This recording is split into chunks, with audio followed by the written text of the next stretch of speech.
Saintess summons skeletons. By Morn. Chapter 291, A Family. Paying no mind to her heavily damaged body, Sofia threw herself at the tides of rot, clawing through its pulsating flesh until she reached her sister. She still had some mana, so despite being covered in rot, she was fine. Perith's greater heal had performed as it should. Sofia quickly dumped bones out of her storage, and as her rot wouldn't consume them, used them to dig Saria out of the rot, encasing her in a protective layer of bone, with just a bit of air around her head. The barrier around the platform was growing thinner by the second as the rot consumed its fuel. And before Sofia knew it, she along with Perith's skull and Saria were back to the bottom of the ocean. Sofia rushed to bring everyone to the surface.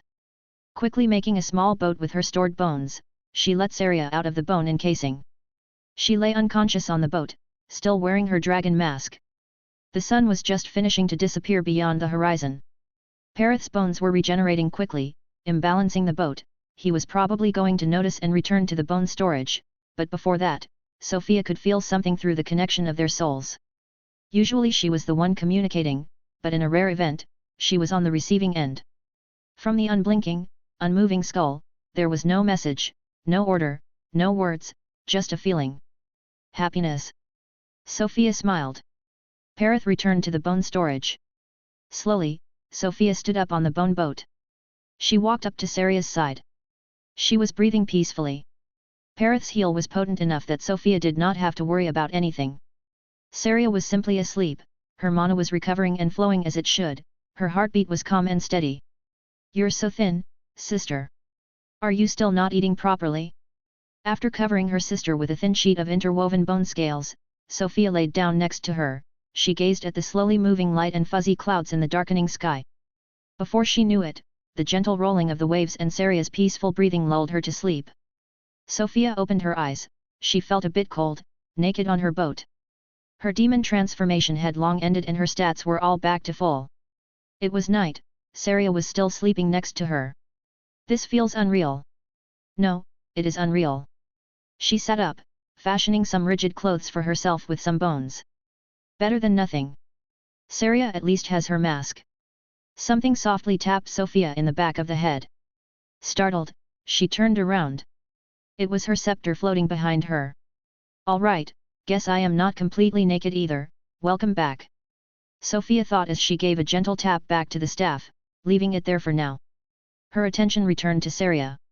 With all the care in the world, she pried the dragon mask from her face and put it to the side. Sofia couldn't control the smile on her face. Leaning over Saria, she slowly parted her hair. A drop fell on Saria's face. Then another one. Saria moved, stretched with muted moans. She slowly opened her eyes. "Zeph?" the still half-asleep girl asked, sounding lost. As her mind recalled the previous events, Saria was startled to find an unknown face looming above hers. Without thinking she tried to sit up, colliding with the person above. Sofia recoiled from the unexpected blow, and Saria soon recovered, awkwardly distancing herself on the boat, and covering her chest with the bone sheet. Who are why she started to scream at the stranger, suddenly stopping, her mouth agape. Sofia wasn't moving. Unable to stop either her smile or tears, she was simply holding up something for Saria to see. Something that had been almost her entire motivation to focus on training her sculpting with bone dominus. It was a small but intricately detailed, delicate hairpin, in the shape of a particular flower that only grew in the back reaches of Savoln's west coast. The most precious possession of their late mother, one they had traded for food in their most desperate days of starvation. "Saria," Sofia whispered, her voice trembling with emotion, "I'm back." She wanted to say more, 1,000 words battled in her head, impaired by the violent shaking and tears. Saria's eyes widened as she took in Sofia's face, her features softened by the dim glow of the lines under her skin. Her initial shock and fear began to ebb away, replaced by a mixture of disbelief and wonder. "Sofia." Saria's voice quivered as she spoke her sister's name, this time with a hint of recognition. Memories flooded back, and tears welled up in her own eyes.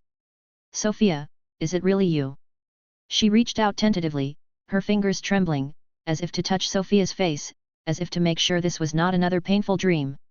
Sofia nodded, she wiped her tears with her fists. "I've grown a lot but, it's really me. I found you, big sis." Saria's hand reached Sofia's cheek, and she let out a choked sob. The two sisters, separated for 15 years by a cruel twist of fate, now reunited on a small boat in the middle of the night. They held each other's gaze, sharing a moment of profound emotion that transcended words. Saria let down her hand, her gaze turned distant. You're really real? Right? In the sect? Right? Not a figment of Joe's imagination? Please tell me. The world stopped. The fabric of space unraveled, the sky sundered by otherworldly light. Sofia heard the sound of broken glass. Her eyes were open yet they were closed. A loud bang and the sound of multiple people shouting shook her back to reality. She opened her eyes inside of the stasis chamber in which she floated. The glass of the chamber was cracked. Behind it, a madwoman in a black skin suit, still covered in glistening liquid and with bloodshot eyes, her wet hair sticking to her face, prepared another punch. The door of the stasis chamber exploded, unleashing a wave of stasis fluid in the already flooded room. Saria leaped in, hugging the still groggy Sofia with both arms. You're real. She elatedly whispered between loud sobs. You're real, she repeated several times like she couldn't believe her own words. Struggling to fight the unnatural drowsiness, Sofia weakly hugged her sister back. I am. Saria's heartfelt embrace was too strong, it was hurting her, but she didn't want the moment to end. In the other stasis chambers, the inner disciples were also waking up. At the very end of the room, Joe was cursing and holding his head. Zafir just barged in running through the door, while all the people in white were panicking, trying to manage the sudden chaos. Behind Zafir, Aredes strolled in. Amidst the ambient chaos, she nonchalantly called out to Sofia, "See, told you just had to win. Good job, girl." Sofia chuckled at the loud and confident voice of the dragon. She caressed Saria's hair. "You didn't have to make such a mess, I won't disappear." "You're the mess," Saria answered, hugging her even tighter. Amidst the mess and the cacophony of voices in the chamber, Sofia and Saria held onto each other tightly. Zafir had joined the people in white, running from one stasis chamber to the other, making sure everyone was fine. Joe, still nursing a headache, stood up and stumbled towards them, his expression a mix of relief and confusion. "What in the world is going on? You good, boss?" "Whydu sever the connect." He stopped his word midway, realizing what was going on. "No way!" he yelled before clutching his head in pain, reeling. Saria finally loosened her grip, wiping away tears of joy. "I can't believe you're really here, Sofia. I thought you were Nov, L.B//JNN. Sofia grabbed Saria's hands. They were a bit smaller than her own. "I survived, like you. I also thought, but then I saw your name in the tower." Saria's expression blanked for a second. The tower, the bones, you." Sofia put a finger over Saria's mouth, she winked. "You fought well, number 2. But how? It's a long story. Shouldn't we get out of here first?" Saria seemed to finally realize the state of her surroundings. She acquiesced meekly, starting to turn around. And everything became silent. Behind Saria was a lanky man in a brown suit. The black eyes on his perfectly neutral face betrayed no emotion. Unbeknownst to all but Sofia herself, he observed them. Raising a finger, he poked Saria's cheek, and disappeared. Time seemed to start flowing again. Saria suddenly stopped in her movements. After a second, she turned back to look Sofia in the eyes. An uncertain expression on her face, she asked, "Afinareth?" There was a loud bang. Zafir had been handling the commands of one of the stasis chambers. That brought the number of broken ones up to 3. Sofia laughed nervously. Chapter 292, Catching Up. After Zafir resolved the chaos caused by Saria, the sisters had been given their belongings back as well as some privacy. They were currently in Saria's bedroom. The decoration of the room was minimalistic, but what little there was in total disorder, with open books and clothes strewn on the floor. After a long while of awkward warmth between them, two could still barely believe they had been reunited. They managed to calm down, both sitting on the bed. Saria started braiding Sofia's hair as if it was the most natural thing in the world. "You've outgrown me. I had a big growth spurt after I entered the orphanage in Skirich. You grew a lot too." "You were in Skirich?" Saria asked in disbelief. Zafir searched everywhere. "He even took me with him. Is it possible we missed the one you were in? Does Varanya sound a bell? We went there.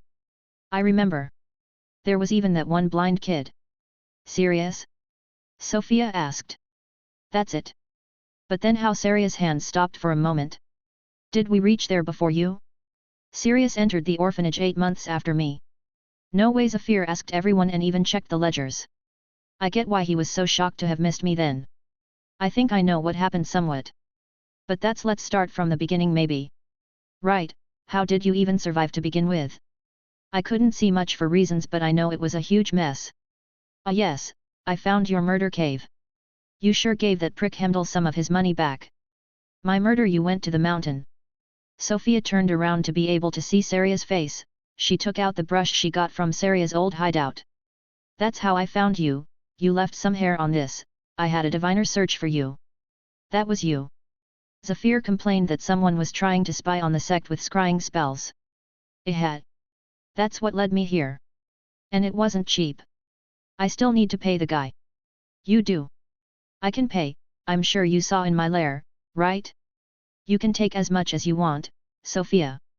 Don't be ridiculous, I can get my own money, besides, the old elf doesn't want money. He wants a signature from Sunday. Son? Sunday? I'm not sure I can help with that. Don't worry about my stuff, big sis. I can handle this. Just wait until I tell you everything that's happened. I didn't get strong enough to beat you by sitting on my ass, you know. Right then, how did you survive? Reaching the orphanage with all these monsters roaming the country, and the pink corruption, I don't even understand how you managed that. I only survived by living like a rat, alone on my flying mountain. And because the system gifted me with a good class. Sofia let herself fall back onto Saria, who hugged her from above. We're gonna be here all night, aren't we? Saria smiled, we have all the time in the world, I'm not letting you go again. Sofia smiled back, shared feeling. So how I survived the flood? Well, first I stabbed the slaver guy in the face and ran away with my chain when the whole thing started. And from there I fell into the torrent the river had become due to the sudden escaping into the sky of the mountain. Next thing I know, I wake up half dead on the beach. The monsters never spilled onto the coasts for some reason, so I managed to find other people and our group of lost people became a refugee caravan. There were a few strong people that kept the group together. It took 3 years to go through the mountains and the mines in the north and reach Skirich. 3 years, is that when you got your class? No, I was the only kid in the caravan, they would never let me participate in the fights. Though I did get hit by a stray arrow once. I got to the orphanage after that, and I only got my class something like 2.5 years ago. So late? And you're as strong as me already? Were you trained by that dragon lady? Aredes?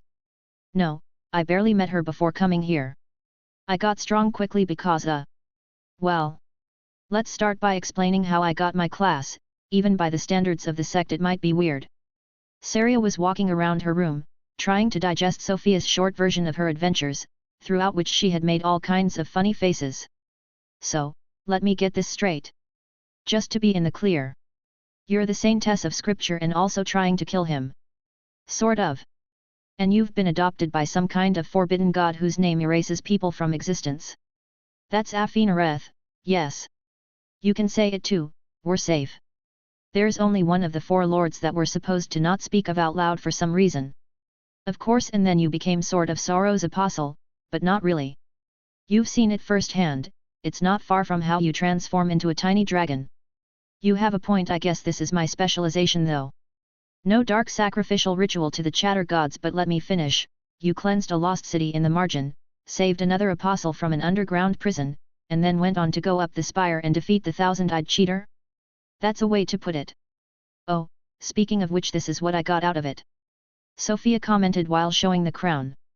Quickly looking over the description, she added, it looks like victory like our last fight, my win against you is worth 15% strength. I swear I'll go back up and beat his green ass if I can. Good luck with that, big sis. And so after all that, you decided to find me, but first you stopped by the actual sun, then the moon, and brought back the ancestral plague dragon with you. Yet. Saria stopped her restless walking. She laughed. It was a warm and hearty laugh that echoed through the room and beyond. She laughed until she couldn't anymore. Wiping her tears, she stared at Sofia, a gleam in her eyes. Sofia, I can't believe you're still this crazy. Ah.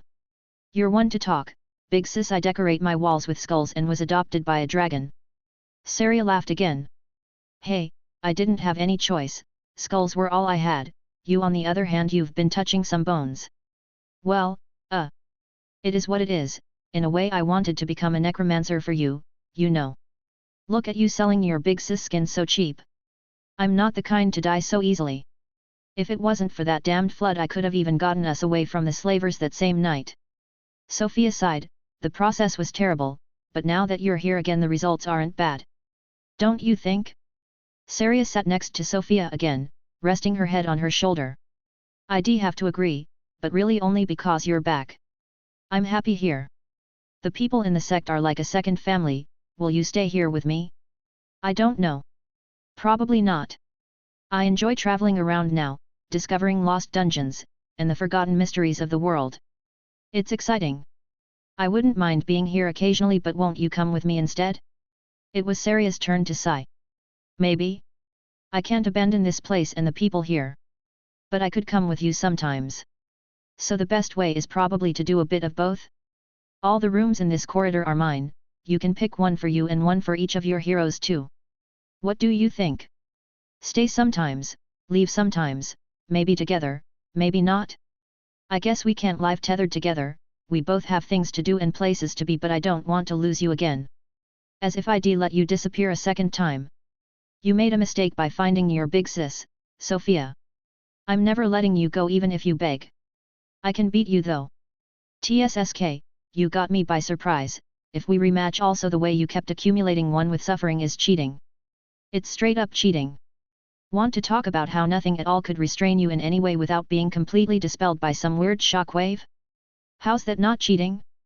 I fought hard to get that second specialization, you know. Oh, so that was actually a specialization, hey Saria. Why have you not shown me your status page yet?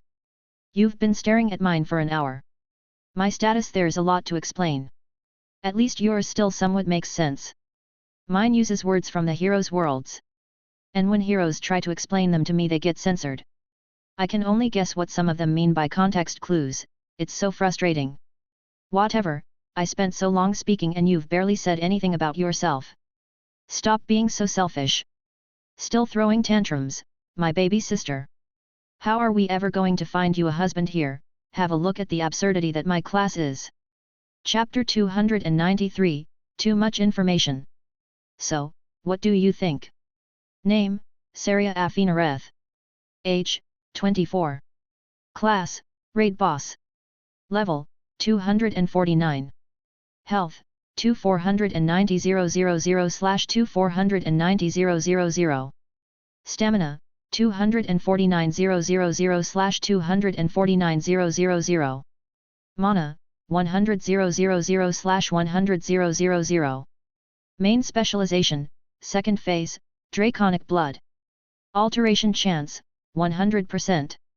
Secondary specialization, CC Immunity. Active skills, 8/8. Swipe, Alter, level 212. Spirit Adds, level 249. AoE Patterns, Water, level 82. AoE Patterns, Fire, level 200. Exchange Position, level 100. Attack Chain, Doubling Attacks, level 249. Dragon's Lair, Alter, level 2. Attack Chain, Draconic Assault, Alter, level 249. Passive Skills, 8/8. Like a Boss. Respawn, level 2. Teleport Iframes. Adaptive Scaling, Alter. Lost Aggro. Enrage Timer, level 2. Poliarm Mastery, level 249. Predictable, level 249. Classless Skills, 5/5. One with Suffering. One-Man Army, level 100.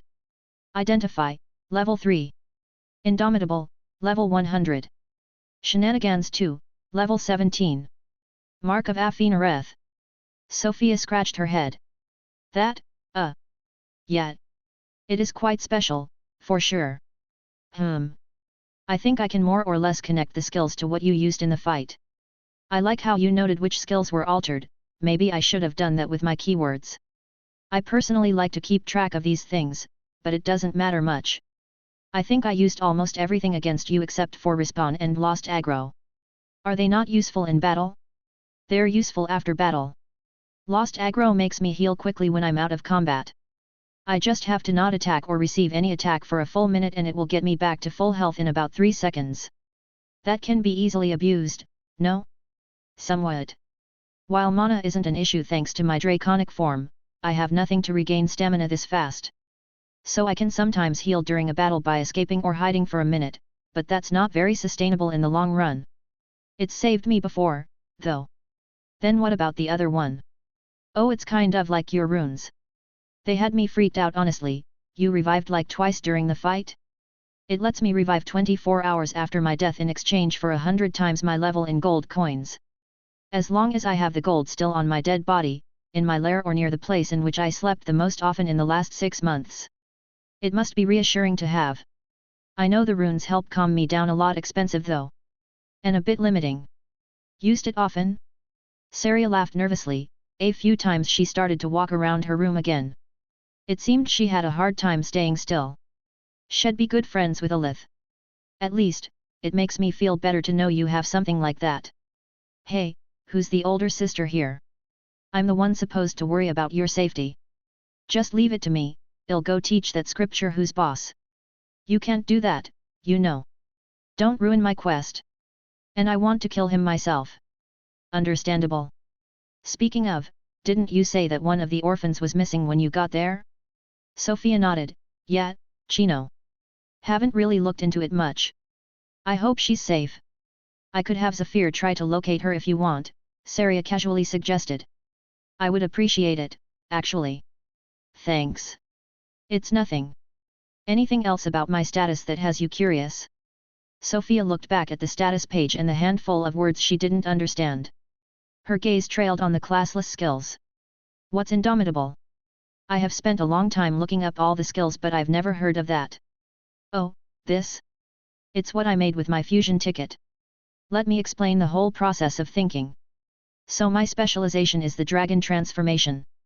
The thing is, I can only use it after losing half my health. Then later I also got Enrage Timer, which gives me an enormous boost of physical stats, but I can only activate if the battle lasts for too long or if my health drops under 10%. That's what I used at the very end, you should remember it.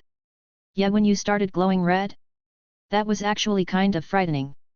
Exactly, well, as you see, my skills are somewhat tailored to take into account me losing health.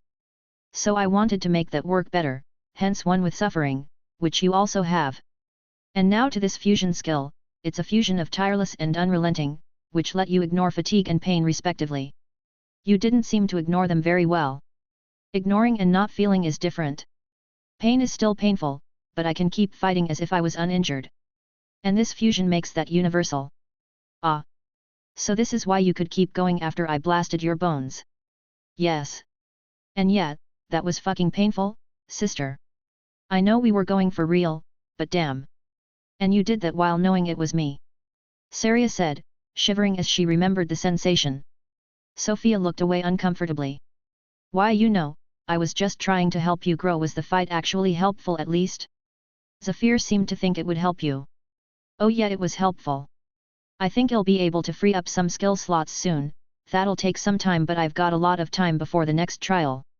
Looking at the status again, Sofia asked another question. I can mostly tell what your skills should be doing from context clues, but I don't understand predictable and like a boss. Can't you just identify them to read the description?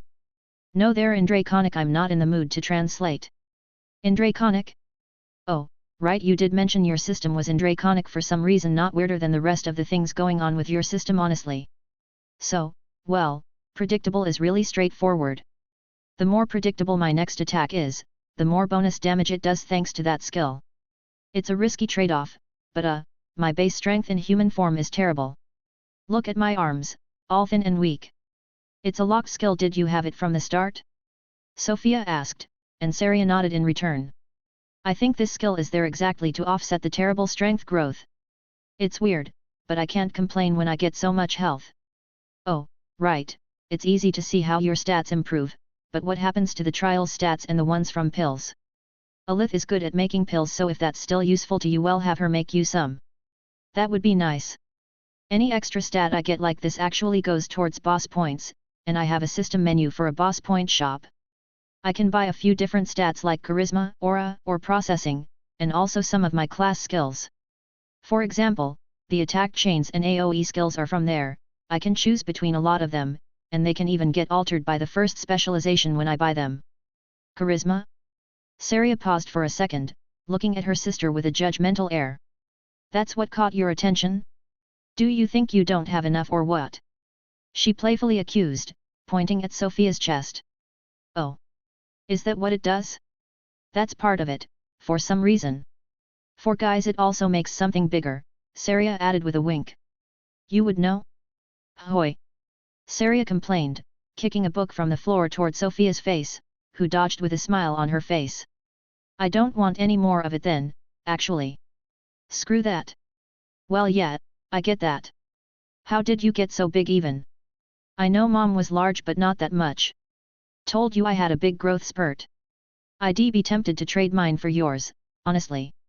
Having them so huge is nice looking and all, I can't deny that. I see the guys staring. And the girls.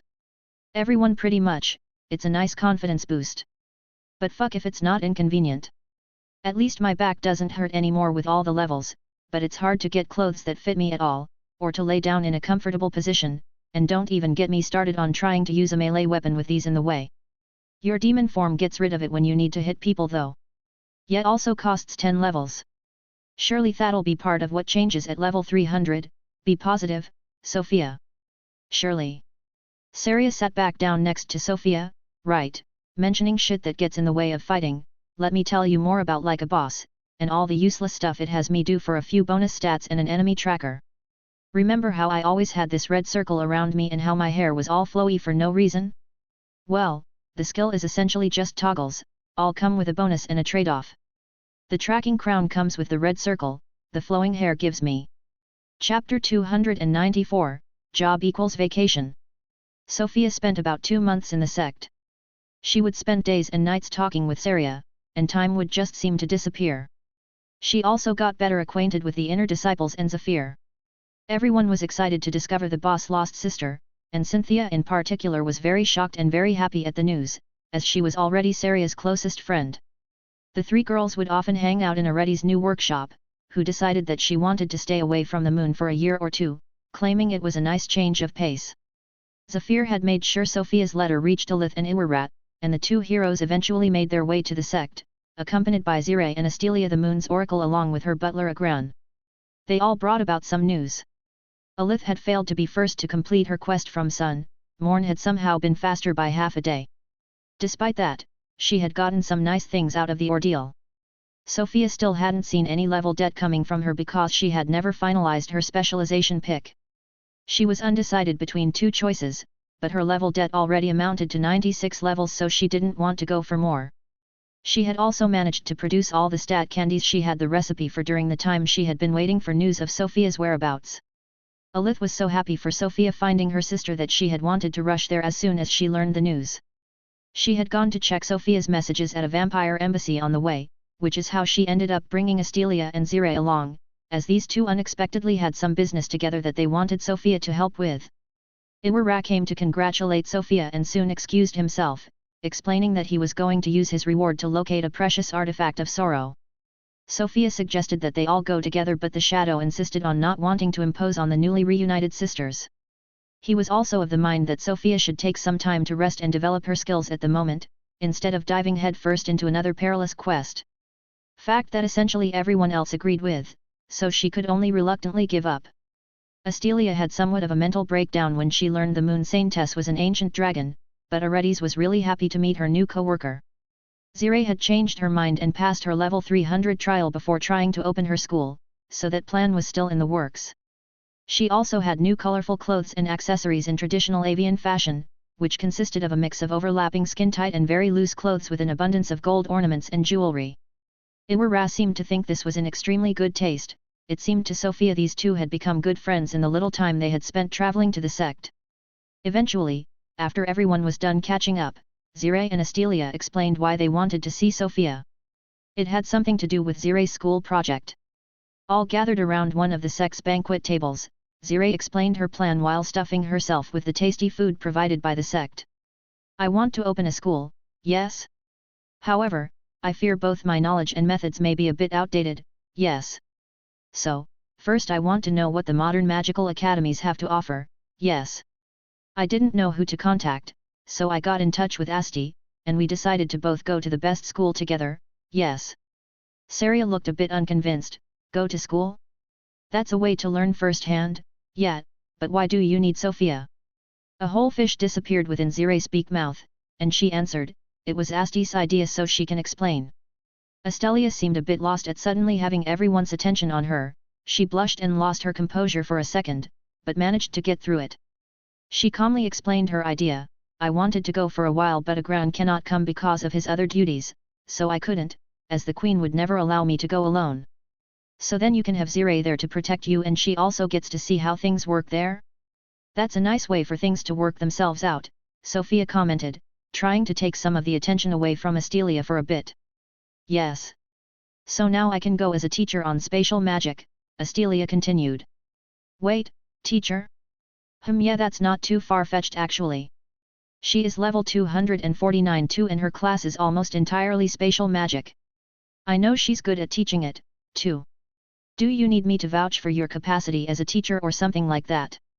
You taught me a lot during that one night so you definitely have what it takes. I wish it was that simple, Astelia complained, picking up another piece of meat with her fork. Zire became impatient and started explaining the situation more by herself. It is not so easy, no. The academy already accepted Asti as a professor, but they have not accepted me, no. And this is where I come in? Yes. The headmaster said I am too scary for the students. I could be a rune crafting professor, but that would inevitably cause a lot of trouble for him, yes. He said he would take me if I solved an equally troubling problem for him, yes. Saria turned to Sofia, see, this is where your weird lifestyle leads, you're the problem solver now. I don't mind. Zire and Astelia both helped me a lot too. What can I do then? I suppose it's not destroying some remote dungeon or you would have let me go with Iwarat. Not that I would mind. Well, you see, Zire said, stopping an instant to wipe her beak, the headmaster needs to urgently replace a missing professor for a popular class, yes. The Summoner Combat Strategies class. It sounds made for you, no? The pay is good too, yes. And you get free credits to assist to other classes as a student. That's an oddly specific thing to be looking for but it does fit. Kind of. I'm not so sure about being a teacher though. Aredes, who hadn't said a word all afternoon, suddenly asked a question to Zire, where's that academy? I'm curious about who might be running this, perhaps I know them. It's on the other side, yes. In the Exidian Empire. I think the headmaster's name was Belligenus, yes. Tall old Exidian man with the usual blue skin and curved horns. He has a very long white beard, yes. Other side? Exidian Empire? Exidians? I realize now I forgot to ask Aredes about the hidden moon, but also it looks like I should maybe learn more about the planet first. What are all these names? Belligenus? Sweetie, that's not an Exidian, that's a dragon. And a very old one, at that. Astelia dropped her fork, but everyone was too busy staring at Aredes to realize. What? Don't trust me? Look. Out of nowhere, Aredes pulled out a gigantic horn the size of the table which she held up with a single finger. Horn of Belligenus, a horn stolen from Belligenus the great sage. It is wise to forget that you ever saw this item. Angel's Bolt Resistance Grade, C. Level, 500. Grade, Draconic. Why does she have this and why is Mr. Scribe showing the Bolt Resistance grade? I'm not that greedy, come on. And what's with the description? After a long silence, Aredes stored the horn and the conversation started again. After some more deliberation, it was decided that they were all going. Except Aredes. Saria, Cynthia, Alith, and Joe would enroll as students, all generously paid for by Zafir. Communication was a lesser issue for dragons, and the group soon received news that the headmaster accepted all the new students, but would have to judge Sofia's capabilities as a teacher by himself. Aredes guaranteed that it wouldn't be an issue, so Sofia didn't worry too much. The preparations took a while, but the sect had great resources at its disposal, and Zafir had no issue generously spending for the betterment of his disciples, which in his mind already included Sofia and Alith. He had been practically begging Alith to become an official inner disciple after he learned about her refined palette skill. As everyone was getting ready to depart, they still needed to wait for Alith to make enough stat candies for everyone because she had only prepared enough for herself, Iwara and Sofia at first. And she still hadn't picked her specialization, so they would have a quick meeting about that as well. In the meantime, Aredes informed Sofia that not only her new piece of armor was almost ready, and that she had convinced a chromatic dragon to help her, so they were going to travel a bit and get Sofia to the next stage of VPPV before the scholar year started. Sofia entered Aredes' workshop. The large room filled with magical machinery and tools was oddly silent. Aredes? I'm here, child, wait a second, I'm doing the finishing touches right now, it's a bit dangerous, so stay at the entrance. I just realized a critical flaw last night, I'm almost done fixing it. Chapter 295, The Forbidden Uncles.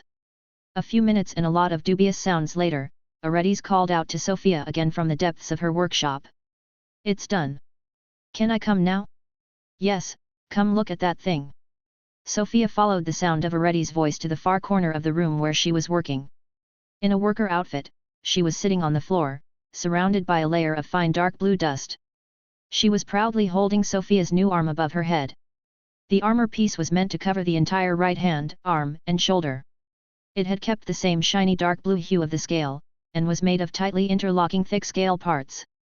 There was some excess to give maximum coverage of the joints, all the while keeping a good mobility of the arm. The gauntlet's fingers looked like dragon claws, finely crafted to perfectly fit Sofia's hand without being too cumbersome. It was made from a dragon, by a dragon, and it honestly looked like it was also meant for a dragon. I tried to copy the design of your bone armor somewhat, but I couldn't give you an indestructible glove and not put claws on it. I understand it's not a big issue, I'm used to having sharp hands with the demon form. Right? It was a pain to adjust for that, honestly, but I did a decent job with the enchantments. This is what I was fine-tuning just now, I had forgotten to put a setting to adjust the end of the fingers if you grow your nails. Wait, enchanting? Wasn't the scale supposed to prevent? Aredes turned the armor piece to show Sofia the inside from the shoulder hole. The interior was made of some kind of black leather, covered in runic patterns that Sofia recognized as a mix of regular runes and the draconic language. Sweetie, I said nothing about being unable to enchant the inner lining, Aredes said with an exaggerated wink. So I can keep it when I transform? That's incredible. It means the right arm spell will never be unavailable. Suffering. Was it? The one that does damage proportional to missing health. Sofia tried to use identify, but she felt the magic being blocked. Now, don't identify it yet, put it on first. Just hold out your arm straight, it'll help you slide it in. Like this? That's a strange way to put on armor. You are right, but this gives better structural integrity. Although the scale itself is tough, the smaller parts I carved out for the jointings are the weakest part of the entire arm, so doing it like this allows me to hide them inside, protected entirely by the bigger pieces. And it looks almost seamless from the outside, which is pretty neat. I have outdone myself this time. Finished with the exhibit, Aredes slid the armor over Sofia's extended right arm. The inside was soft and slightly cold, it felt like putting on a long silk glove. Her fingers pushed into the leather, and as their tip touched the end, Sofia felt the magic inside the enchantments activate. The leather warped inside of the armor, taking the shape of her arm, completely locking the armor in place. There you are. How does it feel? It's like not different from wearing a long-sleeved glove? It was heavy at first, but the weight disappeared when it closed on my arm. It's not at all like wearing armor, from the inside at least. Except for the fingers being a little bit farther apart than usual. Sofia tried moving her arm around, especially testing the mobility of her fingers. She found it shocking. It allowed for better movement than the original bone armor used to. Aredes observed attentively. I expected it to be a lot more rigid. It's incredible. Ah, no need to flatter me, kid. It's not even the best piece of armor I ever made. But it is a good piece. As you would expect from someone who has to make their armor themselves. Maybe it's better not to ask why. What is the inside made of? Oh, that's just some of my skin. Just some your skin? What? I'm made of prime crafting material. Why would I hold back? I know I said scales were special, but a simple healing spell can regrow that much skin in a second, so don't worry about it. I just peeled some off of my left arm and regrew it. Besides, you saw how big I am in my true form, right? This much barely counted as a scratch. I guess I also technically do make things out of my own bones now, since the armor is counted as part of my skeleton. See? Perfectly normal. Don't trust a dragon who says they never plucked off their own horns to make a weapon out of, they're lying. Alright, so, can I identify it now? Go on. I even customized the description a bit, though your scribe will be the one to decide what is actually written in there. Draconic Arm Harness of the Depths, a piece of armor by Forge Master Aredes, for the first Saintess, Sofia Afinareth. Carved in the scales of Thrake, Hermit Dragon of the Depths, the remnants of his authority prevents it from being affected by magic. The inner lining is enchanted with a variety of utilities, such as self-cooling, internal cleaning, auto-fitting, and more. This piece of armor stands as one of the toughest ever created. Warning, is not fit for use by anyone but Sofia Afinareth, beware of dismemberment. Fit to punch a god. Grandma Aredes. Level, 500. Grade, Draconic. Thank you, I don't even know what to say. Then don't say anything, kid. Don't forget that you're paying for it. Right. I'll remember it. Surely the orator will show up again soon. Bah, don't curse me like that, please let him appear far away from me. Well, I do not really get to decide when he shows up. The lords seem to do whatever they want whenever. Afinareth did quickly stop by when Saria punched into my stasis chamber. Did you not see it either? I never asked. I saw nothing, and thank all the gods above I didn't. Some people have disappeared for less than that. No one ever disappeared when I was involved. So far. Sofia, your entire existence is playing with fire at this point. Even by draconic standards, you're too reckless, Aredes jokingly chastised, rolling her eyes. I get why everyone is so scared of the deep, don't get me wrong. But also, I literally have their blessing and name. And if I'm being honest, they've been nicer to me than my actual parents. So I don't feel all that threatened. Actually look, Sofia said, summoning her scepter and shaking it around. Hear that bell? Aredes nodded. It does sound nice, but what are you getting at? That's a gift from Ormoncleith, the regulator. Its function is just to emit a soothing jingle. That's it. They gifted it to me because my pet skeleton dog died. This is the deep that everyone is scared shitless about. Sofia explained with a shrug. Aredes shook her head. Girl, because they are like this to you does not mean they are to everyone else. If it was that easy, I wouldn't have asked you to act as an intermediary. You are clearly the anomaly here. And that's a good thing, look at the kind of equipment you can pay for with it. But only a major god or a fool would dare take these subjects as lightly as you do. Sen is a fool then? Senior. That human guy from the towers? Aredes asked. This one, yes. Although he's a seraph of the system now. Sen, what did he do exactly? He pronounced my full name. Multiple times, I think. Nothing happened to him, as far as I know. Really? Now that is quite interesting. Does this kid know something that I don't? The system had been investigating the four, that I know. Perhaps this led to that. I am tempted to try, truthfully, but this old lady also still values her life. Your loss, Grandma Aredes. You're wasting a precious chance of stealing some of my bragging rights. Not many can boast being able to say the names of the deep and survive, right? I'm still grateful for the armor, anyway. I'm just getting worried now that it might truly be hard to marry if even the oldest, most powerful dragons around freak out at the mere mention of my name. Oh, that I wouldn't be troubled by if I were you. Aredes said as she started walking in the direction of the exit. She placed her hand on Sofia's armored shoulder as she passed by her, and whispered, there are plenty of fools who would try their luck at saying the name for the chance of a single night with you, I am sure. Don't sell yourself short, sweetie. Chapter 296, Mountain of Numbers. Sofia entered Alith's new room in the sect, it was right next to hers. Saria was already there, sitting on a cushion next to the small table while Alith was busy watering her plants. She hadn't been there for a week and her room already looked like an indoors garden. Sofia sat down next to Saria. Did you eat the candies yet?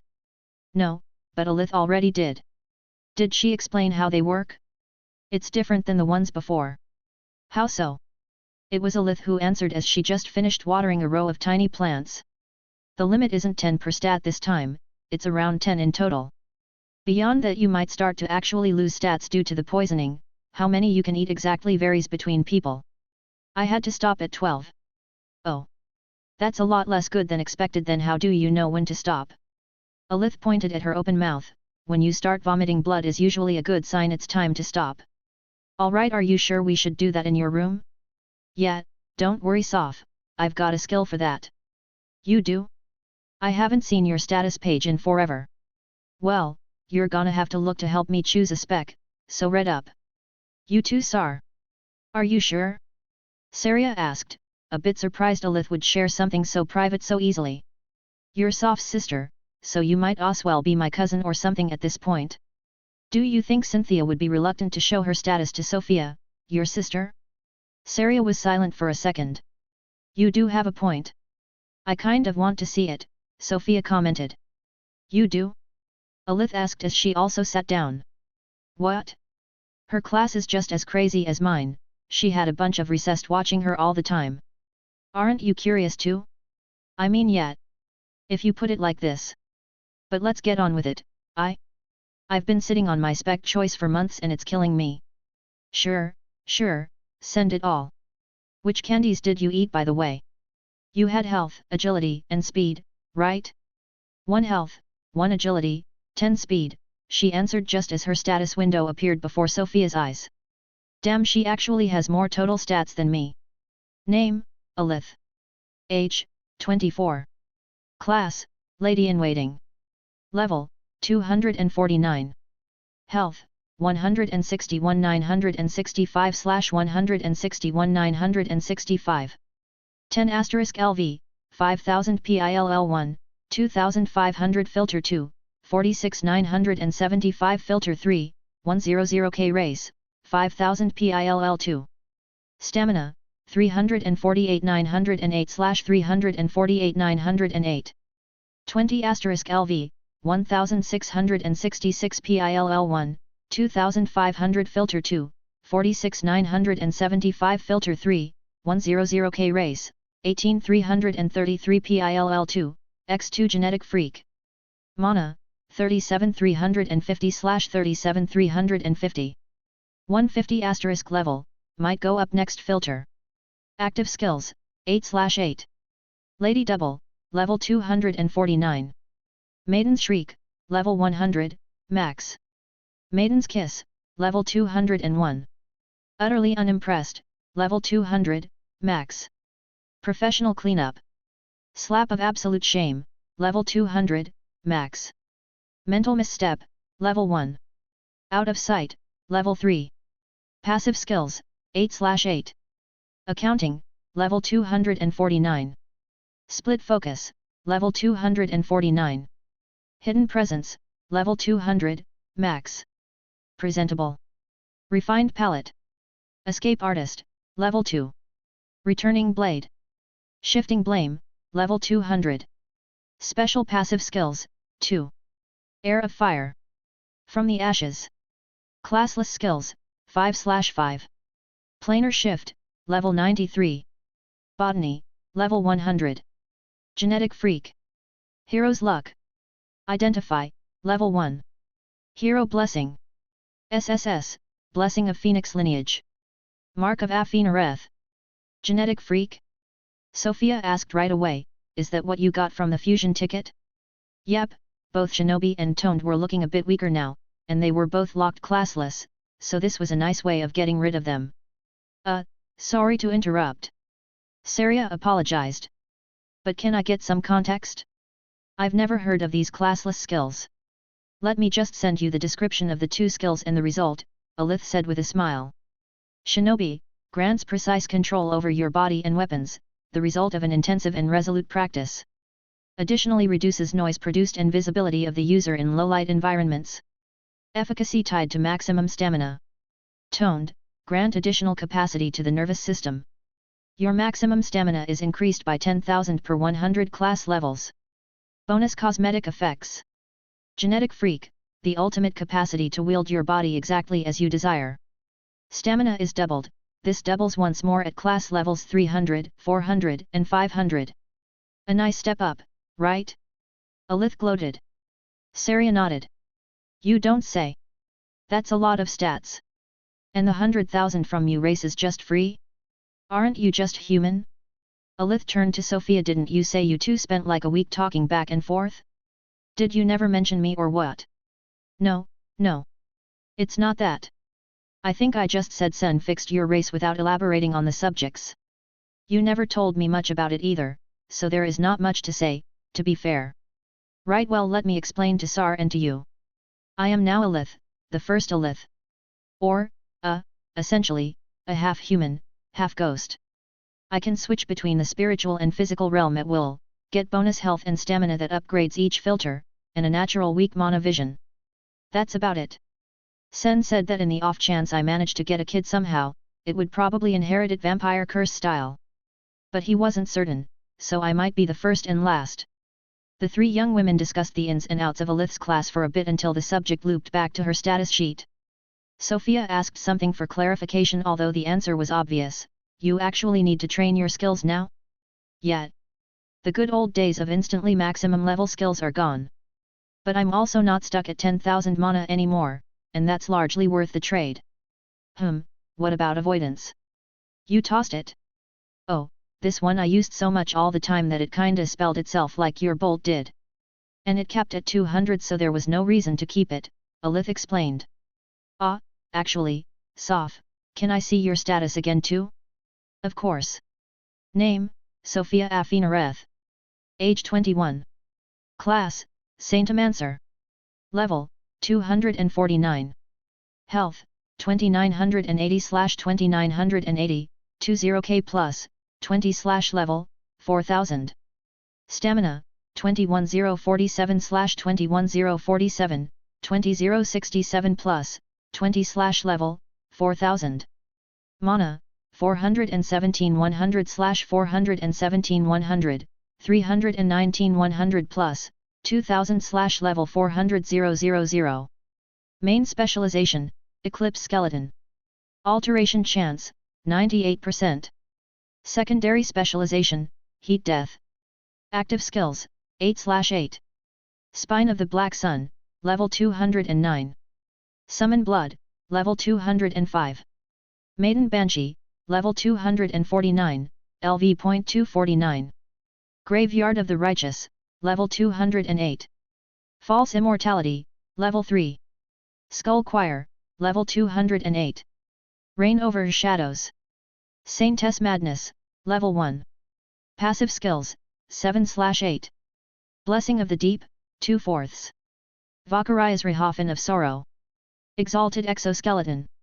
Venerable Physique of the Primeval Void, First Step Light Forging Realm. Bone Dominus, level 2. Iridian Rot. Runeforged Overlord, level 239. Classless skills, 9/9. Fast Reading, level 71. Way of the Fool, level 30. Sprint, level 48. Identify, level 2. Mana Manipulation. Evasion, level 100. Radiance, level 68. Quintessential. One with Suffering. Special skills, 1. The Book of Skeletons. Summoned Heroes, 4/4. Mark of Afinareth. Alith narrowed her eyes as she read through the status window. Your age is locked? As you can see. Whoa, I know we all age slower already, but it's weird to see it be straight up locked. Like your life can go on forever exactly the same. Well, in my case the counter going up doesn't mean much either. Half-ghosts don't really age much. Saria was silent, her expression a bit disgruntled. I'm already the oldest, so she grumbled. Honestly Sar, you look younger than Sof. So I don't really see what the issue is at. Just eat your candies already, I made a bunch of speed ones for you since you said the stat doesn't matter. They're the easiest to brew. Got it, thanks a lot Alith, Saria responded, back to her cheerful self and already downing one of the speed candies. I already ate my 3 processing ones, so I guess I have 8 to 10 left, right? I think I'll just go with all health, since it's so low. Runeforged Overlord already gives me plenty of speed and agility when I need them, and I don't think I've ever ran out of stamina in a fight.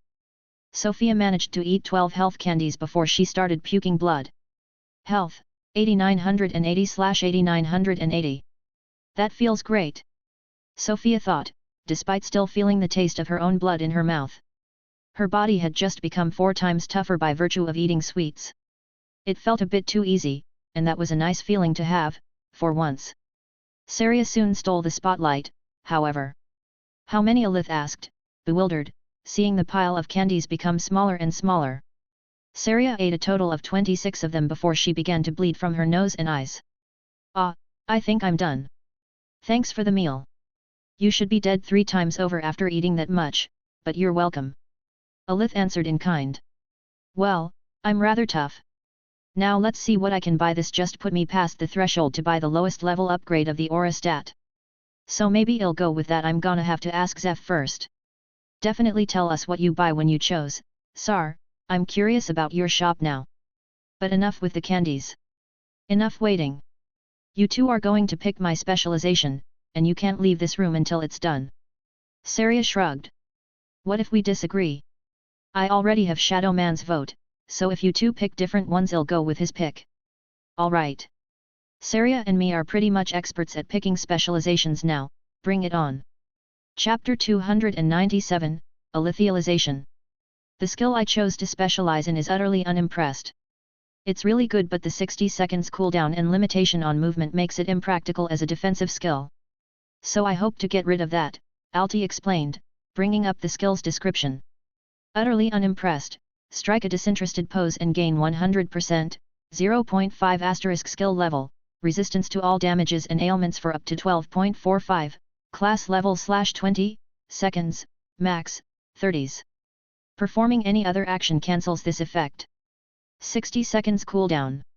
So, the first decent thing I got, after 30-something tries, was this. Path of the Fabulous Antagonist. Unlocking requirements. Has a 3 letters name. Used to be human. Strikes fabulous poses during battle. Menacing. Has visible ABS. Wears an old and powerful artifact. Description, be the unexpected. Enemies? All you see is your next meal. Who dares try to harm you? You are time itself, the blows rain, so pitifully slow. They shall never reach you. Defeat? But a temporary setback. You will come back, and in style. Alith was waiting for the sister's reaction. Thoughts? Saria had a slight frown. 3 letters name? Oh, yeah. That would be my old name before I was a hero. I don't get how it has anything to do with anything though, but all the requirements for this one path are quite weird. So the effects sound interesting? Sofia said. I think this might be a big enhancement to your perception skills, so you can dodge everything because it feels slow even if it isn't.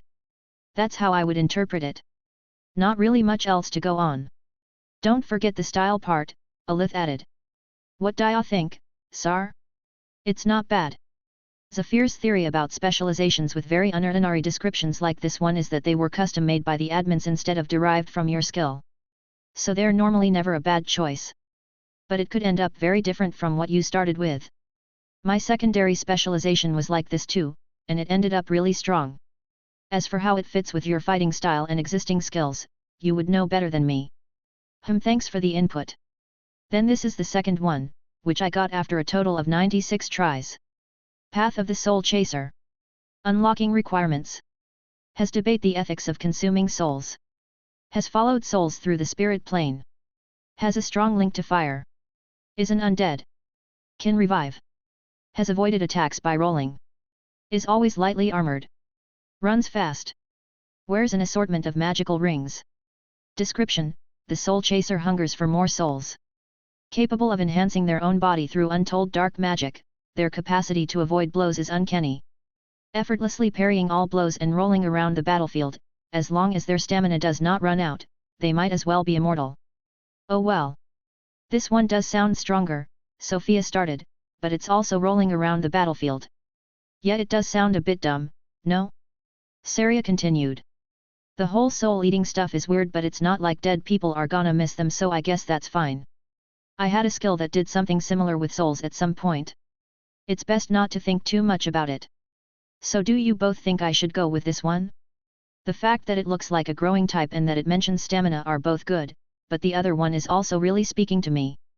Saria shrugged. Both are really good, in my opinion.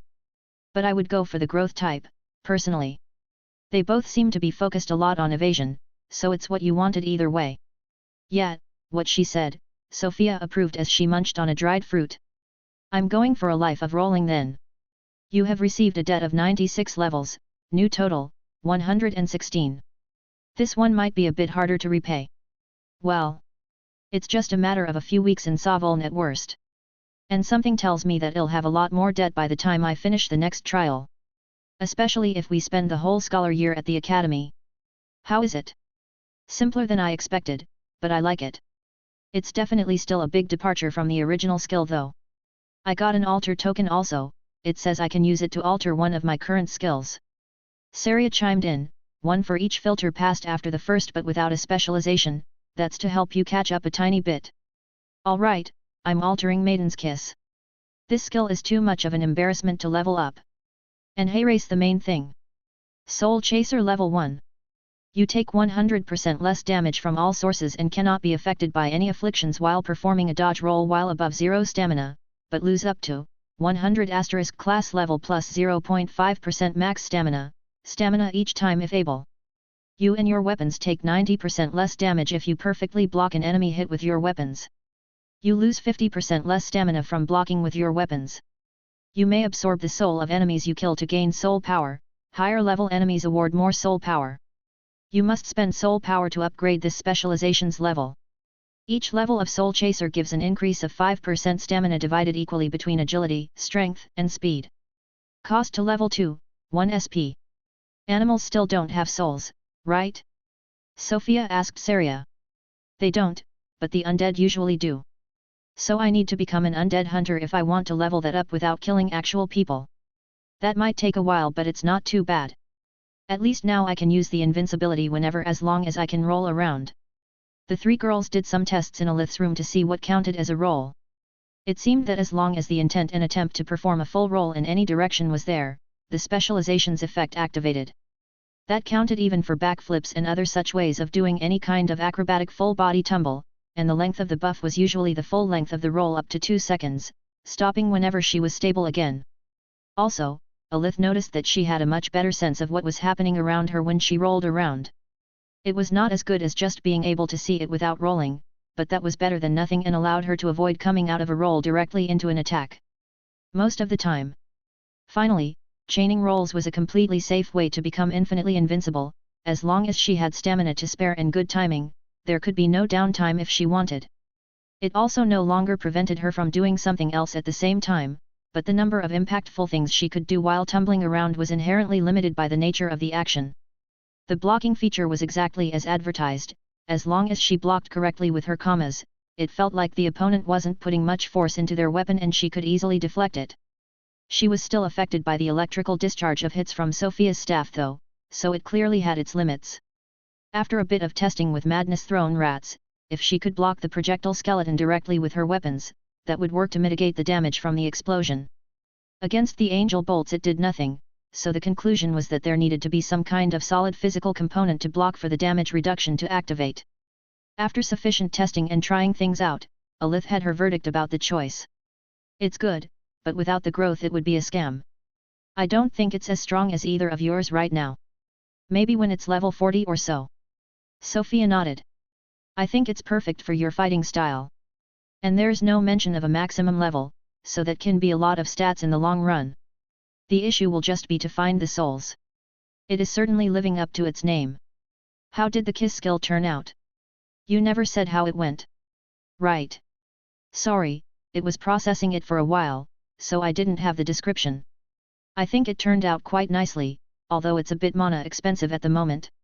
Soul Flasks, you may summon up to 5, skill level plus 2, soul flasks for 10,000 mana each.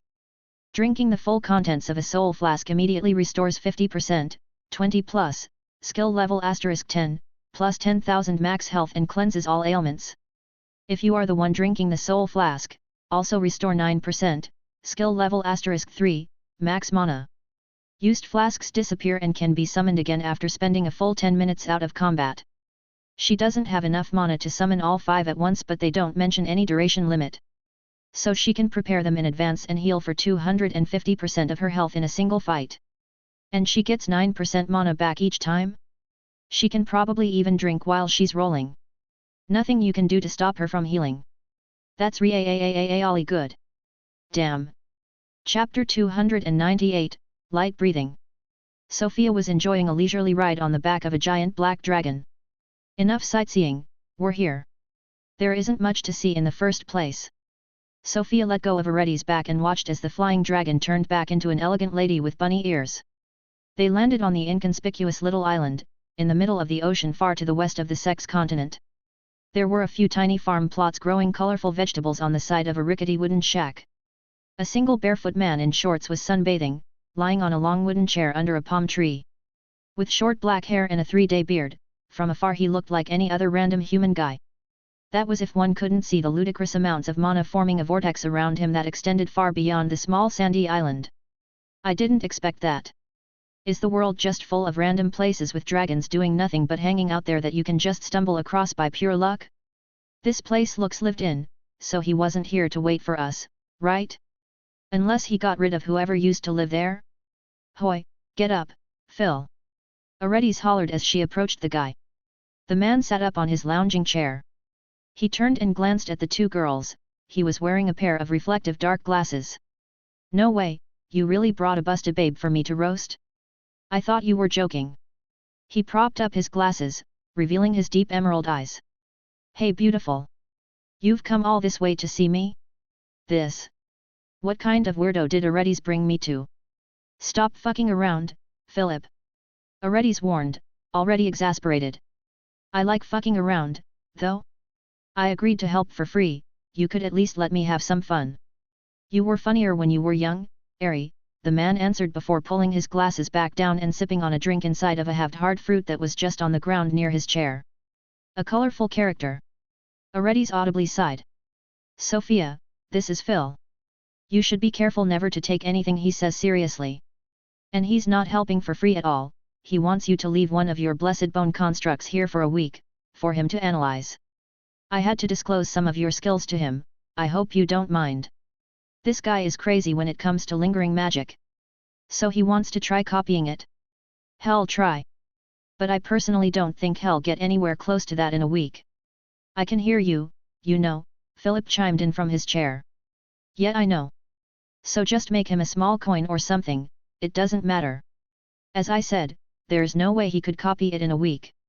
The man sat up again. You sure have a lot of confidence in your old friends, Actually, Sofia? I would appreciate it if you could make it a sphere about the size of your head. Thanks. Sure, do you even know what the blessing does? Sofia answered. Aretti's left the two alone, going to explore the small wooden shack. Ari said healing, pretty much all I need to know, he confirmed, lazily standing up to have a more civilized face-to-face conversation. Healing for me and skeletons only. It also strengthens the blessed object. I see. Definitely new magic by the system's higher scribes. I need to see that. I just need to roast you, right? If you're a chromatic dragon, then yes, though one time might not be enough, I don't know. Chromatic dragon I am, green in person. Won't find greener light anywhere in the solar system. Do you have some way to revive? Because you'll most definitely die. I do, but that needs some setup. Is there any risk that your breath might cancel it? Nah, it's just light. Barely anything magic left to it. You'll be reduced to charred dust, if even that. And that's it. After that, Sofia made a bone sphere and blessed it like Philip wanted.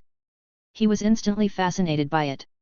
But his attention was soon split up by his newfound interest in the unlife runes Sofia was casting. They negotiated that if she needed his help again, she could stay there for a week to let him examine them.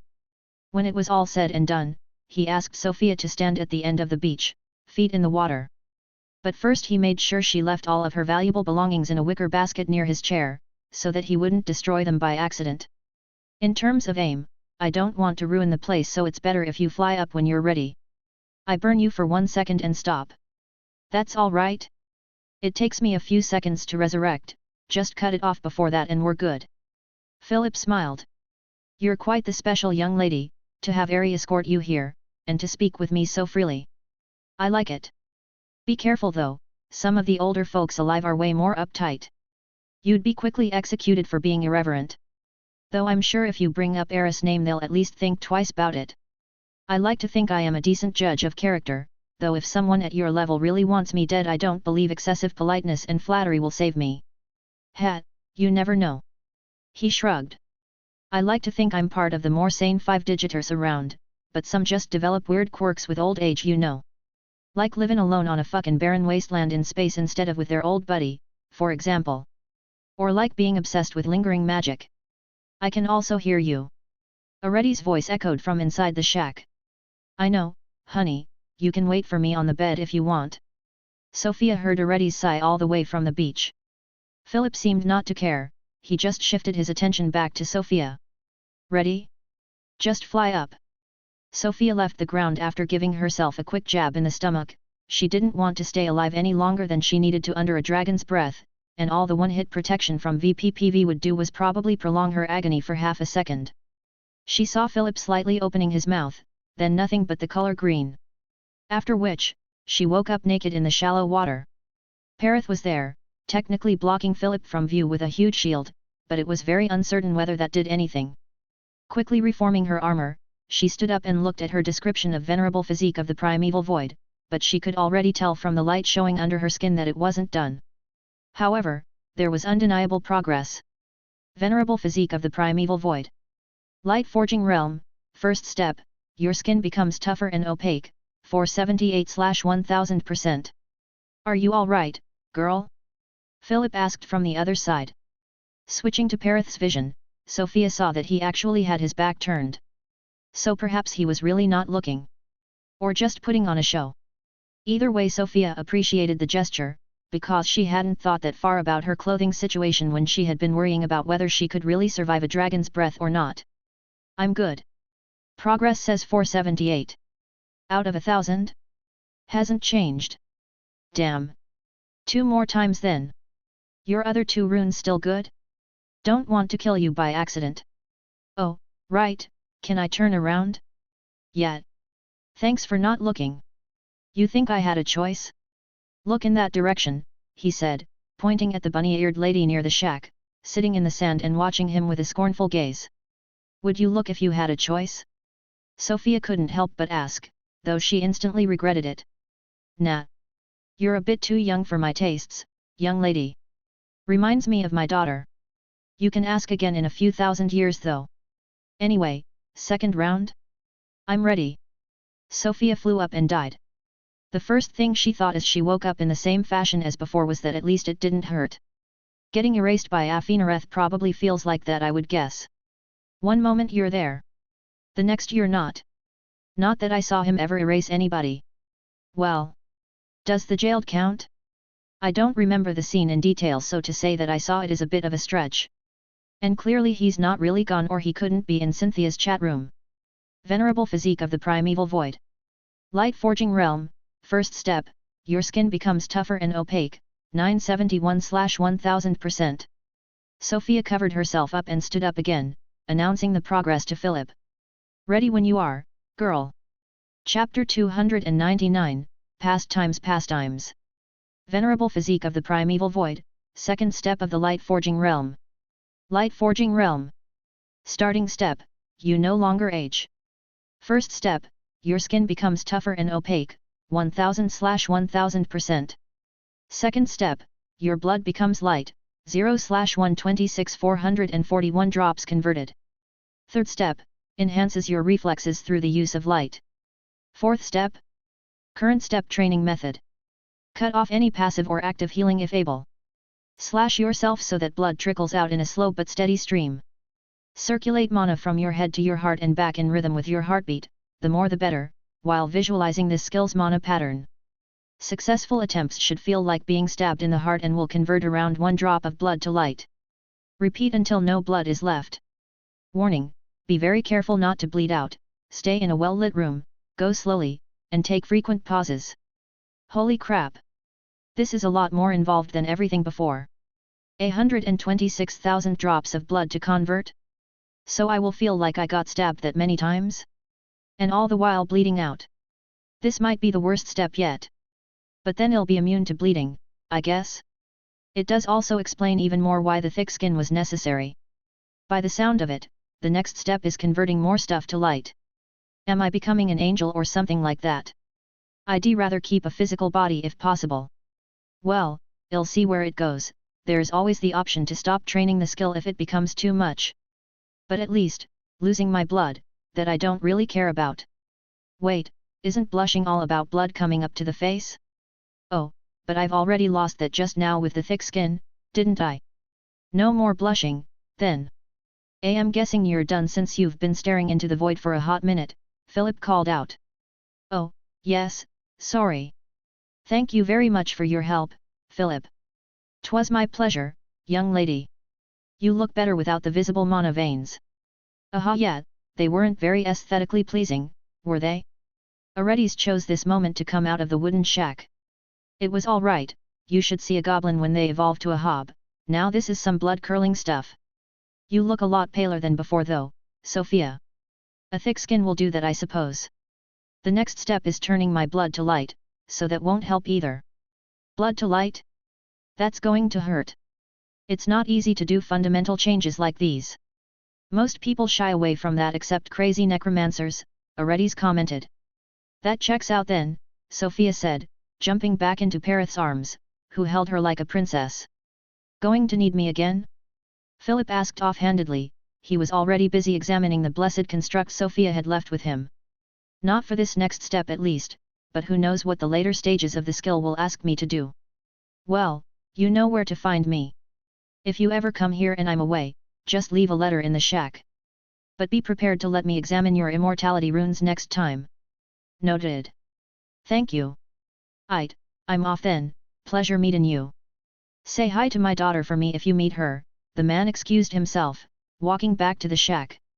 Come again for a chat, Ari, 'twas nice seeing you again, he whispered as passed by her. He closed the door behind him. There he goes, we won't be getting another word out of this guy until your bone ball disappears from his hands, so we better get going. Where to next? You have all your things ready, right? Everything, Sofia acquiesced, as she slipped back on her rings and other trinkets. Help me get inside the arm, Perith. This thing sure is something to take on and off. Maybe I could alter the rest of the armor to have the same blue hue. We're going directly to the Exidian Empire, then. You're going to need an identity card from them to stay there. Zephyr will take care of the others, but I have some old business to take care of there, so I might as well be your guarantor. It'll make the process faster. I'll pull some strings to make your stay a bit better. Because why not? Really? Thank you. Say, can I hug you? Aredes rolled her eyes. All right, kid. Sofia embroiled Aredes like one would a parent. I'm glad to have met, Grandma. Thanks for everything. But it was one-sided. Aredes stood immobile, an uneasy expression on her face. Do you have any idea how many I have? Aredes started, whatever. Aredes hugged Sofia back, lightly patting her back. I'm glad to have met you too, sweetie. You're chaos incarnate, really. I can't wait to see how you'll grow. Sofia let go of Aredes. She could swear she had heard Philip cackling from inside the shack for a brief instant. To Exidian, then? To Exidian, Aredes repeated. Ready your wings, I'm staying in small form this time, let's just fly there slowly. If you're going to be calling me Grandma left and right, you should at least know a bit more about my past.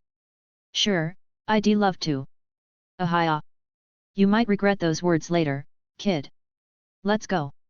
And this marked the end of my first century on this world. Aredes finished her story as a new continent appeared on the horizon. You sure had a troubled childhood. You're one to talk. True, what happened to that white dragon? Did she survive the plague? She sure did. She went on to become a powerful mage and healer, even per draconic standards. Her name was Inomen. The holy, did you kill her? The scale. I told you, the first 100 years were perhaps the best of the lot. Hell, how could you two end up fighting to the death? War, Aredes answered, sounding both downcast and angry. Sofia could feel the dragon's mana stirring. That is a scary word, coming from your mouth. You can bless all the gods you were born after. These were not good times to be alive. Had you lived back then? You might have been one of my victims. Or enemy. Well, I cannot bless all the gods when I'm planning on killing one, now. Can I? Ah, I said nothing, you might have been an ally after all. Crazy, Aredes commented, shaking her head. Well, I'm definitely interested in hearing more about that war now. I find it intriguing that I have never heard of it until now, if it was as big as you make it sound. Then again, I had never heard about the Exidian Empire either. It's bigger than the entire human territory by now. They just rarely travel all the way to your side of the world. Between the Leviathan and all the other shit, it's a bother if you don't know the routes. Which makes me think, but please, always get a guide or at least precise directions if you're going to dive into uncharted territory far from civilization. There are a lot of things to watch out for on the planet. Stuff sleeping that no one dares to bother. Places so ripe with unstable magic that it would put even my life in danger if I came unprepared. So just be careful, kid. Will do. Oh. Which reminds me. What about the hidden moon? Aredes seemed surprised by Sofia's question, her expression had frozen for an instant. You saw that? Of course you did. Well, let's just say that you should forget about it until you reach at least level 400. This is a place even I do not want to step in. But if it's you, then maybe. Maybe? It has links to the deep? You didn't hear it from me, Aredes denied as she sped up. They were almost above the coast of this continent very far to the west of the human peninsula. I wonder if that's the same landmass where Iwara's old empire was, or something else. I can't believe how big the world is. Aredes guided Sofia through the sky toward the Exodon Empire. At first, the continent seemed entirely uninhabited and left to the wildlife. Then, after a few hours of fast flight, the wall appeared. A tall stone edifice, more than 10 meters high and several meters thick, spanning the entirety of the empire's outer frontier. There were small house-like watchtowers atop the wall every 3 kilometers along or so. Are there people garrisoned in all of these? How many thousands of soldiers would you need to have this on the entire wall if it really goes the whole way around? These people are crazy, I can already tell. You said there was a wall, and I see it now. But why? Is it that bad here? The wildlife on this continent is a bit more aggressive than what you're used to, sweetie. Especially at night. Did you know the bone plate mauler skeleton your paladin occupies is endemic to this continent's northern mountains? Well, you can guess why they would want a wall now. I think Richard said these monsters were around level 400. Freaky beasts. An adult one could maybe take a young dragon in a fight. But these ones rarely venture out of their territory. But they are the least of the Empire's worries. They have enough people to defend even if something big happens. It seems Belligena settled there, but the Emperor is also a sturdy old bastard, and so is the guy who's gonna help you get your ID card fast. So many strong people everywhere. Does the human continent also have many hidden powerhouses looking over it? Besides the angels, you mean? Well, you have Alcorm and Richard, right? There's also the Vampire Queen now. And I believe there is at least one reclusive hermit somewhere in the mountains between you and the Red Desert. Perhaps a dragon. Perhaps not. But in any case, I observed strange mana movements occasionally there several times over the last few hundred years, so there is something. You never went to check? Did you not see the welcome committee that jumped me when I left the moon? I would rather not deal with that if I have no need to. Fair. Chapter 300, Exidian Empire. After checking in at one of the wall's entrances and easily being let in without question, Sofia and Aredes entered the outer reach of the Exidian Empire. There was apparently a high-altitude flight ban in effect in the Empire, so they had to stay at most 20 meters above the ground. Although Sofia questioned how such a rule could be enforced, they did respect the law nonetheless, and that gave Sofia an occasion to observe the countryside villages of the Empire. The terrain here was mostly flat plains, it seemed. Most of the free land that wasn't a village or forest was cultivated ground.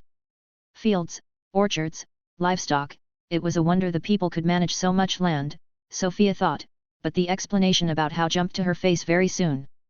The guards at the walls weren't level 80 because they were guards. All the adult Exidians were around level 80, while the children Sofia occasionally saw running around in the villages she flew above were usually in the high 20s. That's a big advantage over humans, but it's also still low enough that it must not make it very hard to have children, so their numbers aren't limited like the vampires or the elves. Truly the best race to build an empire. The blue skin isn't that shocking compared to the green and red orcs. It's funny how their horns are all so different, and yet they all have white hair. I think on average they're a bit shorter than humans, but not as much as dwarves. Truly an interesting race. I wonder what their skeletons look like. As they flew over yet another village which looked like all the other ones before, Sofia had a question. Say, these people are all under level 100. Is it because the first trial tower is so far away? No, sweetie. They have their own somewhere to the west of the empire. For the second one though, they have a teleporter set up by the system to get them there, if I recall correctly. Can you imagine how tough it would be for anyone to level up here if the tower was so far away? There are plenty of towers all around the planet. I remember seeing a few when I was at the top of the second one, but not when I was on your back, weirdly enough. They have multiple layers of dissimulation magic. Usually, you can only see them when the system wants you to. Though I can see through such tricks easily. The two women continued their idle chatter until they reached the capital city of Exalta, a massive, sprawling city built in wood and stone, the likes of which made even the ancient elven city from the trial feel small. The slanted rooftops expanded far beyond the horizon, and it made a lot clearer the reason why there had been no other big city on the way. This was the city. How many Exidians did this place house? 10? 50? 100 million? Just look at all these chimneys. This place must burn more wood in one winter than the entire human population in a decade. With such a huge population, I'll think about bones later. Sofia followed Aredes until a huge stone edifice appeared in the horizon. Aredes pointed it with a finger. That's where we're going. Is that the Imperial Palace? No, Aredes answered, her voice slightly obscured by the strong gusts of wind accompanying the falling night. This is the Church of Death. Oh. Maybe we could have asked Cynthia to come with us. She must already be in her student bedroom at the academy with Saria by now, Sofia thought as she observed the massive building that indeed seemed to look more like a giant cathedral, now that she looked at it again. Why here? Your acquaintance is a priest of death? Priest? No. Apostle. Aredes and Sofia landed in front of the entrance to the cathedral. They entered, and on Aredes' advice, both threw a gold coin through the grates on the entrance floor, as was apparently customary as an offering to death. The poor must not come here often. The interior was a lot cleaner and white than one might expect from a place dedicated to the worship of death itself. Even the priests' robes and hoods were almost entirely white with only a few stripes of grey giving them some volume. A few identifiers showed them all to be supporter classes well above level 100. It's interesting that a place would worship death. Death is a recessed, so wouldn't all this positive attention only diminish its power? Unless they preach the fear of death? I want to learn more about this place now. While Sofia busied her mind trying to understand how that Cathedral of Death had come to be, Aredes led her to a side path, going beyond the main hall of the cathedral and into its private quarters. A few priests tried to stop them, but Aredes simply waved their short-term memory away, and the duo was free to move around how they wanted. Finally, they arrived in front of a closed steel door. Aredes spoke up, "I'm coming in." She kicked the door open, shattering the magic protections imbued on it that Sofia hadn't even noticed. Someone inordinately tall and large compared to the Exidians was inside of the brightly lit room, wearing a very long and loose white robe that covered its massive body. The person wore a pitch-black mask that looked like Aredes' baby scale that Sofia could have chosen for her arm harness. Except she quickly noticed that it was no mask. This was the person's face that sat atop their muscular neck. The Apostle's face. One deprived of any features. A blank slate topped with small spikes, perhaps the remnant horns of this person's original ones as an Exidian.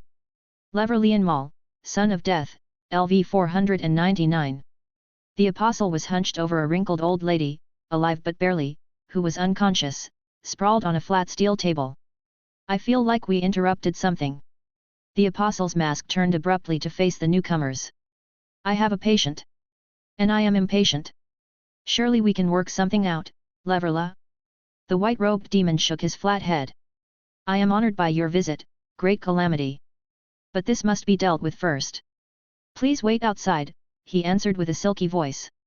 His tone left no room for negotiation. "Sure." Aredes took a step back out of the room and by some magic, fixed the door back in place without even touching it.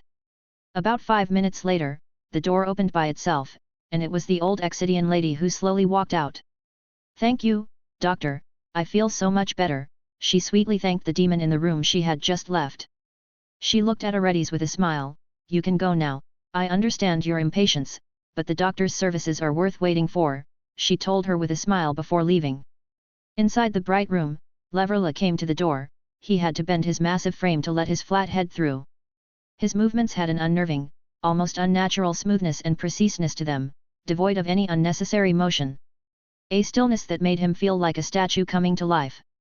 "I suppose you are not here to get a dysfunctioning spine treated, Moon Guardian," he started, but his faceless flat head turned toward Sofia. Sorrow. It has been a long time. The headless must be overjoyed. Welcome among our kin. I feel death on you. However faint. What is it that you both need?" Aredes was straight and to the point. "Get her a vouch on her ID. She's gonna be a professor at Belly Genus. I want her to have a good stay here for this 1 year. Treat her as you would my apprentice." There was an instant of silence. The calamity has an apprentice. This world might be doomed after all. The apostle's flat face rotated to the side with a sickening crack. 3 stones. Stones? Aredes threw a pouch at Leverla's head, who caught it with a black arm shooting out of one of his robe's folds. The arm and pouch then disappeared back inside the folds. "Hey, race 5. If an old one does something to her, I'll come back personally to kill you." There was not a hint of hesitation in the dragon's voice. This was no empty threat. "There are a lot of implications in this that I have not been warned about. The old ones? Literally? Do I have something to do with them? Or is it because I came here with her? I can tell it's best not to ask for now. Maybe I'll ask this Leverla demon later, then. He is a bit unsettling to be around though. You have a deal, Aredes. Now leave, before you bring trouble to my door. I will take care of your apprentice. Invite me to meet you somewhere else, next time. Your presence in this holy place is a risk. To my priests and patients. Fine then. Take care of her ID tonight," Aredes ordered. "For everything else she can handle herself, just bring her to the old sage." "It will be done," the calm and smooth voice of the demon confirmed. "This is where we part ways, Sofia. I am going back to the sect. Have fun with your year off, don't neglect your training, and come back to see me when you're done." "Will do, Grandma. Have fun in your workshop." The apostle recoiled at the word grandma, and Sofia could swear she saw Aredes smirk. After a short hug and a last goodbye, Aredes just disappeared from the corridor. "I hoped you would stay a bit longer.